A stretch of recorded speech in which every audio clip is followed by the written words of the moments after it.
Saudi যুবরাজ মোহাম্মদ বিন সালমান এবং সংযুক্ত আরব আমিরাতের প্রেসিডেন্ট মোহাম্মদ বিন জায়েদ আল নাহিয়ান উপসাগরীয় দেশগুলোর ওপর চলমান ইরানি হামলার তীব্র নিন্দা জানিয়েছেন। সোমবার সৌদি প্রেস এজেন্সির প্রতিবেদনে বলা হয়, মধ্যপ্রাচ্যের দুই শীর্ষ নেতা এসব হামলাকে বিপজ্জনক উত্তেজনা বৃদ্ধি হিসেবে আখ্যা দিয়েছেন এবং বলেছেন এতে আঞ্চলিক নিরাপত্তা গুরুতর হুমকির মুখে পড়ছে। নেক নিয়তে বরকতময় হোক আপনার টাকা। ইউসিবি ইসলামিক ব্যাংকিং একটি পরিপূর্ণ ইসলামিক ব্যাংকিং ব্যবস্থা। আল্লাহু আকবার, লা ইলাহা ইল্লাল্লাহ। প্রতিবেদন অনুযায়ী সোমবার টেলিফোনে কথা বলেন দুই নেতা।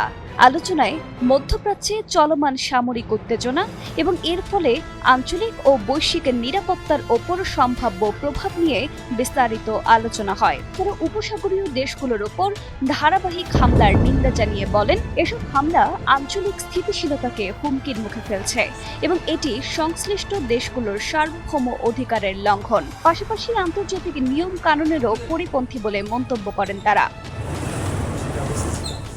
শরিয়া ভিত্তিক আধুনিক ইসলামী ব্যাংকিং। ইউসিবি ইসলামিক ব্যাংকিং একটি পরিপূর্ণ ইসলামিক ব্যাংকিং ব্যবস্থা। দুই নেতা আরও জানান, গালফ কোঅপারেশন কাউন্সিল বা জিসিসি সদস্য দেশগুলো নিজেদের ভূখণ্ড ও নাগরিকদের নিরাপত্তা রক্ষায় সর্বোচ্চ চেষ্টা করবে। একই সঙ্গে আঞ্চলিক স্থিতিশীলতা বজায় রাখতে সব ধরনের সক্ষমতা কাজে লাগানো হবে বলেও তারা উল্লেখ করেন। তবে উত্তেজনা আরও বাড়তে না দেওয়ার বিষয়ে গুরুত্ব দিয়েছেন দুই নেতা। তারা দ্রুত সামরিক সংঘাত বন্ধের আহ্বান জানান এবং সংকট সমাধানে সংলাপ ও কূটনৈতিক উদ্যোগকে অগ্রাধিকার দেওয়ার ওপর জোর দেন। অন্যদিকে সৌদি আরবে নিযুক্ত ইরানের রাষ্ট্রদূত আলী রেজা ইনায়েতি হামলার দায় তেহরানের ওপর না চাপানোর আহ্বান জানিয়েছেন।